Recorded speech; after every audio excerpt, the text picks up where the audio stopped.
आता थंडी सुरू झाली आहे तर थंडीमध्ये सारखे चहा प्यायची इच्छा होते, परंतु चहाने बऱ्याच जणांना ऍसिडिटी पित्त खूपच होते. मग आपण चहाचे हेल्दी व्हर्जन दूध उकाळा कसा बनवायचे ते पाहणार आहोत. तर त्याचे आरोग्याचे फायदेही खूप आहेत. म्हणजे बऱ्याच जणांचा घसा बसतो, सर्दी होते, तर हा उकाळा घेतला तर ते बऱ्यापैकी फरक पडतो. तर आरोग्यदायी आणि झटपट बनणारा चहा मसाला वापरून दूध उकाळा कसा तयार करायचा, चला पाहूया. नमस्कार मंडळी, मी रश्मी किचन मध्ये तुमचं खूप खूप स्वागत आहे. आता आपण साहित्य पाहूया. वेलची, सुंठ, लवंग, काळी मिरी, मोठी वेलची, दालचिनी. हे सर्व साहित्य थोडंसं असं गरम करून घ्यायचं. हे लवंग, वेलची, काळी मिरी, ही दालचिनी आहे, थोडीशी अशी फोडून घेते. मोठी वेलची, हे जायफळ, हे सुंठ सर्व शेवटी टाकूया. थोडंसं असं गरम करून घेते.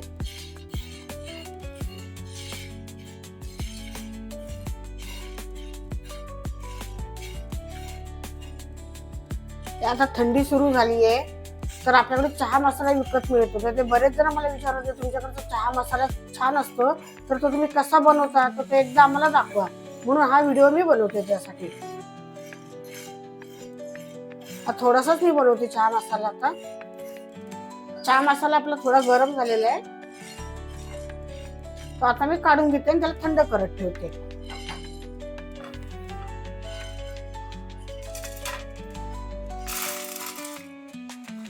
आता आपल्याला सुंठ गरम करून घ्यायचे, पण मी थोडीशी खलबत्त्यामध्ये अशी टेचून घेते आणि मग गरम करते. ते सुंठ आपण टेचून घेतलेली आहे, थोडीशी तोडून घेतली, आता तिला गरम करून घेते. सुंठ थोडी, आपला तो मसाला असतो त्या मसाल्याच्या मला थोडी सुंठ जास्त द्यायची. थोडीशी गरम करून घेते. तर हा मसाला थंड झालेला आहे, तो आपण मिक्सरच्या भांड्यात घेऊन हा मसाला मिक्सरला आपण करून घेतलेला आहे बारीक. आता थोडंसं आम्ही चाळून घेते. तर आम्ही चाळून घेते. नाही चाळला तरी चालतो, पण हे कसं सुंठीचे थोडे दोरे वगैरे असतात ते आपल्या तोंडात येतात, म्हणून थोडंसं असं चाळून घ्यायचं.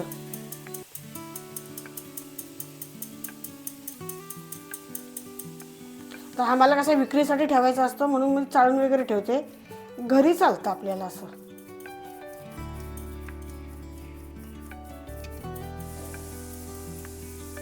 तर हा आपला चहा मसाला तयार झालेला आहे.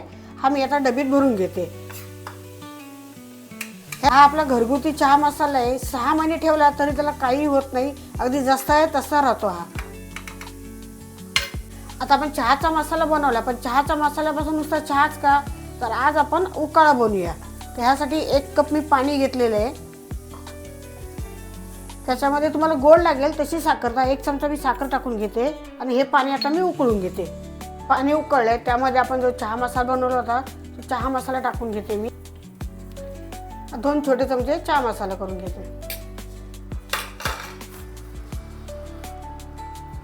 आपण 1 कप पाणी घेतलं होतं ते आता अर्धा कप झालेलं आहे. ज्या कपाने पाणी घेतलं होतं त्याच कपाने हे दूध घेतलेलं आहे. हे दूध गरम करून थंड केलेलं आहे, ते ह्याच्यात टाकून घेते.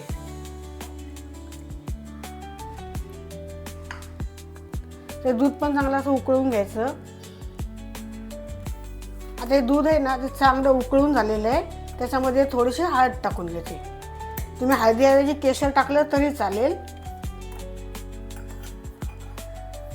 पण आता थंडी सुरू आहे, सर्दी खोकला बऱ्याच जण चालूच असतं काही ना काहीतरी.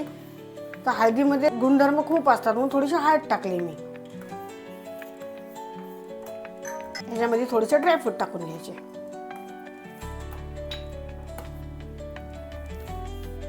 एक 5 मिनिटं चांगलं असं उकळून झालं की आपला उकाळा तयार झाला. 5 मिनिटं चांगले मी आता उकळून घेते याला. थोड्या गुलाबाच्या पाकळ्या टाकून घेते.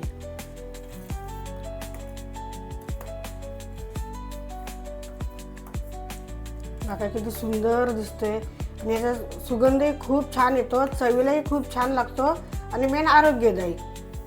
थंडी म्हटलं की आपण सारखा सारखा चहा प्यायची इच्छा होते, तर चहा बदले हा उकाळा.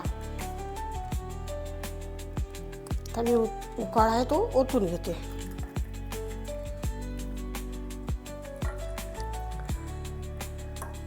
हा उकाळा लहान मुलांपासून अगदी आपल्या थोरा मोठ्यांपर्यंत आयुर्वेदिक आहे. चहा म्हटलं की बऱ्याच जणांना ॲसिडिटी होते, चहा पित्त होतं, तर चहाच्या ऐवजी हा जो उकाळा घेतला तर आयुर्वेदिक तर आहेत, याच्यामध्ये सगळे गरम मसाले आहेत, परत आपलं हळद आहे. तर एकदा हा नक्की ट्राय करून बघा. रश्मी गृह उद्योगचा हा होममेड चहा मसाला हवा असेल तर खाली दिलेल्या नंबरवर संपर्क साधा. या दूध उकाळ्याची रेसिपी कशी वाटली ते कमेंटमध्ये सांगा आणि ह्याने तुम्हाला काय फायदा झाला तर तेही सांगा. तुमचा अनुभव माझ्याबरोबर शेअर करा आणि आपली ही छोटीशी रेसिपी आवडली असेल तर आपल्या चॅनलला सबस्क्राईब करा, मित्रमैत्रिणींना शेअर करा. धन्यवाद. जय श्री कृष्ण.